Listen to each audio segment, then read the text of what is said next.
Hello friends! In this episode we have an extremely interesting and truly illustrative story on the agenda, which is a great example to see how the modern global economy really works.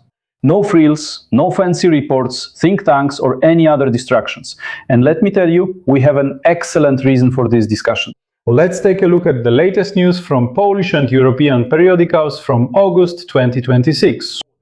The source material is simply amazing. On one side we have the United Kingdom and on the other our own Poland. Let's go through this step by step and review the details. Watch the video until the end, it's important. Like and subscribe to the channel. A huge thank you to everyone who supports with these simple actions. Yes friends, let me remind you that the best money transfer service is TransferGo. The link is in the description. Send money to your family and loved ones and support them during these difficult times. Alright, now let's get down to business. Let's probably start with sunny Great Britain, part 1. Let's call it British Farmers and the Treachery of the Free Market. Yes, let's go from west to east. An article from August 1st, 2026 greets us with the headline, "Agriculture is becoming less and less profitable. A record number of farms are being put up for sale." In the first half of 2026, Britain saw 177 farms put up for sale there as well. This is not just a lot, it's a record since the pre-crisis and crisis year of 2007. This is 16% higher than the average over the past 5 years. The most interesting thing is that, in detail, it's primarily small and medium-sized farms being sold, meaning those with plots of less than 200 hectares. Why has the British farmer, long a symbol of traditional England, suddenly chosen to leave farming? Journalists from the Financial Times and experts from the Stratt and Parker agency cite a whole range of reasons. The explosive rise in prices for diesel, fertilizers and spare parts, wild climate swings and the drop in prices for farm output, especially wheat, the cancellation of old subsidies after Brexit. And as the cherry on top, the inheritance tax reform of April 2026, which closed previous loopholes. Just think about this mechanism, my friends. Big capital and the state machine are squeezing the small producer in a vice. From below, production costs are pressing. From above, buyers have set artificially low grain prices, and from the side, the tax authorities are closing in with their club. That's what's been happening all these years. Let's examine the dynamics. The 2000s in Britain, there are 66,500 farming households. 10 years later, that's 11,000 less. 2025, there are already 51,000 of them. And then, in fact, 2026, a massive sell-off of land with plots that have dropped in price by 6%. Well, basically what's happening is pure, concentrated monopolization. The small owner can't withstand the pressure, goes bankrupt, gets into debt, and puts his plot up for sale. And who buys it, you might ask? A large agribusiness holding company and network investors. Those who have a safety margin, huge volumes, access to cheap loans, and the ability to influence the market with their economies of scale. The small farmer fades into oblivion, turning from an owner into a laborer or ending up in various urban ghettos. By the way, I'm sure there will be some people in the comments who like to reminisce, saying, well, this is Britain, the market will regulate everything itself. Well, my friends, let me tell you this. This is an efficient market? To me, it just seems like the usual devouring of small businesses by a big predator. Of course, share your opinion in the comments. By the way, I should take a trip to England because I haven't been there in a while and it's a great place. I really love England. Only Italy, Poland and Spain do I love more. I guess I need to update that ranking. Anyway, let's move on to the Polish front. Grain, transit and economic karma. What would we do without it? Let's cross the English Channel and take a look at Poland. The article is from August 11th, written by Agnieszka Kozłowska. More Ukrainian grain will pass through Poland. Farmers are demanding guarantees. The Polish Grain Producers Union and its head, Justyna Jasinska, are sounding the alarm.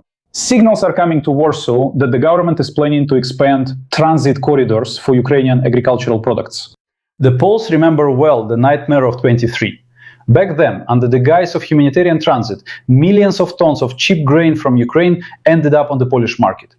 As a result, domestic prices collapsed, leaving Polish farmers stuck with grain stored at elevators that became costlier to maintain. In 2024, the Polish Ministry of Agriculture swore there would be total control, seals, GPS trackers, and escorts. But in fact, nothing has changed since then. It's already August 2026, and Polish farmers are once again in panic and shock. And let's be honest with ourselves. The point isn't even whether the grain will physically remain in Poland or make it to the ports of Gdańsk and Szczecin. Mrs. Justyna Jasinskaya directly points out the key issue. If Ukrainian grain floods the European and global markets through Polish ports, it will drive prices down there as well. And their production conditions are completely different, because a Polish farmer is required to comply with the European Union's environmental directives, including the so-called Green Deal. They have to buy expensive European fertilizers, pay EU-level wages, and follow strict regulations. But Ukraine's largest agribusinesses. And what's interesting is that they are often heavily backed by American and European capital. They operate outside the strict regulatory framework of the EU on vast lands and with a completely different cost base. And I'm not even talking about the quality of the grain, because some Poles like to say, oh, what are you talking about? Anything can happen there. There's radiation, there's Chernobyl, anything could happen there. No. The grain is excellent, but the real question is how a Podlublina farmer can compete with this. To put it simply, there is no way. And here you can see an ironic twist, which people usually call karma, or a boomerang. Let's remember who was at the forefront of lobbying and promoting duty-free trade, the removal of quotas, and green corridors for our eastern neighbor, Warsaw. Polish politicians, in their speeches, advocated for full market integration, hoping that their agricultural sector would benefit or at least remain unaffected. And when the decisions they made backfired on their own citizens, now there's a frantic attempt to shut the gates. Economic laws don't care about emotions. Allowing large-scale dumping makes it unsurprising when your domestic market begins to falter. This is simply the natural result of the very policy that the Polish establishment has been so diligently pursuing in recent years. Yes, Polish production, I have to say, is not standing still either. According to the Central Statistical Office, in 2025, the harvest in Poland amounted to 37.3 million tons. In 2026, the sown area increased again by almost 3%. Well, they have plenty of their old grain, their elevators are bursting at the seams from previous harvests, and now they're being told to allow another huge transit flow through, which no one knows if it will stay in Poland or not. Polish farmers are asking a logical question: why should solidarity with a neighboring country be paid for out of the Polish farmer's pocket? Got a question? Write it in the comments. Now, let's take a systematic look at this situation without any of my personal likes or dislikes and see where things are heading. We're getting to the most important part. If we combine these two fragments, the British and the Polish, into a single picture, we'll see not just random local problems, but a general systemic process. Consider the situation. In the United Kingdom, the small farmer is being crushed by high taxes, costly fuel, and subsidy cuts. In Poland, small and medium farmers also run up against dumping by the largest agro-corporations and an oversaturated market. In both cases, government agencies claim to care about the environment, assistance, and free trade, but in reality, they create conditions where only a giant agribusiness conglomerate can survive. Once again, if you didn't understand, rewind 15 seconds and listen again. This is a classic transformation of the agricultural sector. The small producer on the land at the first Mecca becomes an economic relic. There is simply no place for him in a system where supply chains are owned by transnational retailers. Logistics are tied to transnational corporations, and the rules of the game are written and rewritten in Brussels and London. And in fact, the Polish government just found itself caught in the crossfire. On one side, there are geopolitical obligations and directives coming from Brussels and Washington. On the other side, there are angry Polish farmers on tractors who already blocked the border in 2024 and in 2026 are saying, we can do it again. Well, because they have nothing to lose.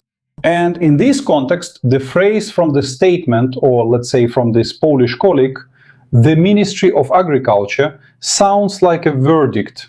We cannot allow the Polish farmer to once again become an unintended casualty of solidarity policy. But friends, excuse my bluntness, that's exactly what he becomes, a casualty.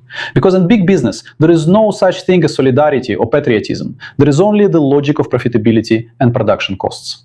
If Ukrainian or Latin American raw materials are cheaper and large European processors can save a couple of billion euros on purchases, well, judge for yourselves. What does a judge have to do with it? The fate of a farmer from Subcarpathia or a Yorkshire sheep breeder won't concern anyone. Here is the simple math. We are seeing a major redistribution of Europe's agricultural market. Small farmers are being driven off their land in Britain through taxes and rising costs, while in Poland they are being squeezed out by dumping and all sorts of regulatory squeeze tactics. The numbers, as I said before, don't lie. The ones who lie are those trying to present this process as a green transition, as market adaptation, as temporary difficulties, whatever you want to call it. If your tongue's loose enough, you'll say anything. There is nothing more permanent than the objective loss of capital development. You can write in the comments whether you think what is happening to Polish farmers is deserved karma for Warsaw's political games, or if the ordinary farmer is not to blame and has simply become a hostage to someone else's decisions. Whether farming in Europe will be completely buried in the next 5 to 10 years by driving all food production under the control of 4 or 5 giant multinational conglomerates or not, we will find out soon. Thank you for your attention. I hope you found it interesting. Like, comment, and take care of yourself and loved ones. Remember, the top money transfer service, link in the description. Register now. Greetings to the working class. This time, I also want to send regards to truckers, farmers, IT guys, and construction workers. That's all for today. See you next time.